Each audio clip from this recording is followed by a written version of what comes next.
ayo kercarita yang kepentingan awak, kepentingan ruh, kepentingan sir atau lain-lain.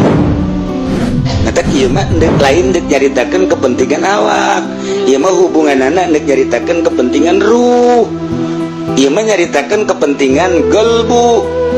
Di jero golbu aya sir, di jero awak aya ruh, iya dek dibahas. Jadi lamun jelema nu encan pernah ulin ke roh atuh banyak. Urang mah salat teh asa awak bae, Pan. Urang mah salat teh asa awak bae. Allahu akbar. Akbar. Urusanna urang mah awak. Urang mah urusanna awak, rukuna nu rapih, iktidalna nu rapih. Salah atuh henteu emang datang ka dinya. Sujudna nu rapih. Sekadar sakitu asal anu ngacung masukuna teh sah teh budak salat. Emang urusanna suka situ. Ieu mah geus lain urusan eta. Ieu mah ketika urang dek salat teh merenung heula mohokeun urusan awak. Sebab awak mah boro-boro ku Allah ku urang ge kadeuleu.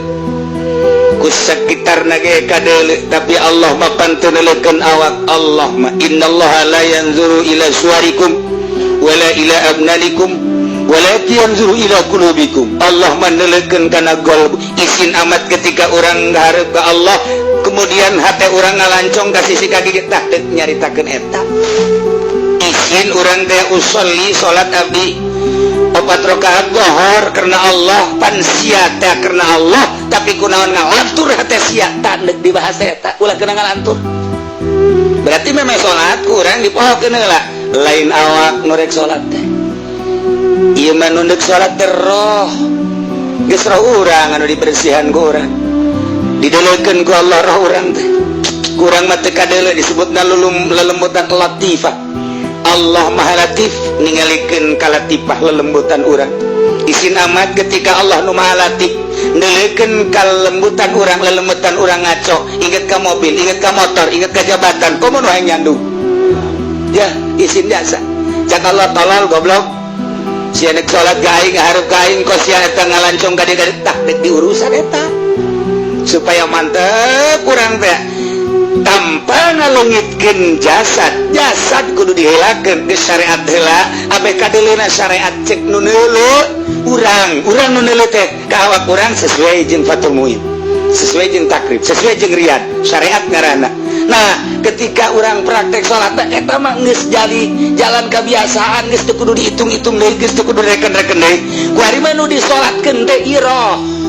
Eta lah nu hese.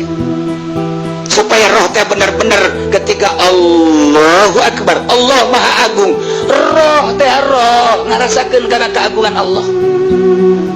Ngarasakeun keagungan awak mah moal bisa ngarasakeun keagungan Allah, ja awak mah ngarasakeun teh di mana dahar jeung sambal lada awak, di mana ngadahar jeruk amis awak, di mana-mana aya Omay Rama nyanyi kadenge ceuli awak, di mana-mana neuleuh urang Lampung nu putih gede adat teh awak,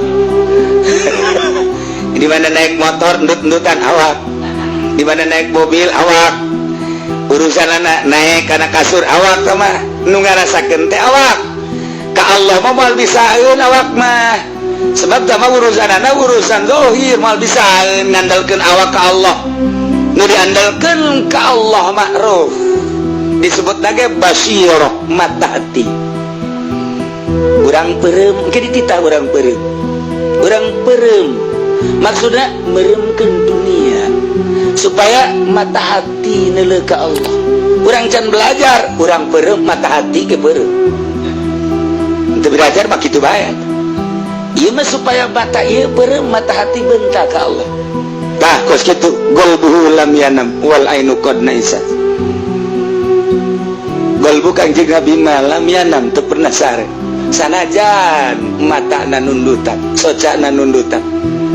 Manah Kangjeng Nabi matara kulem tina salilana mangsa. Sanajan bari socana ieu nundutan sebab eta mah sifat kemanusiaan.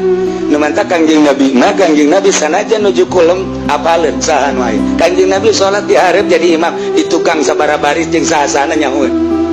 Kos urang bae kuari sanajan ngaji tetep nyaho di ditu di meja ke saya.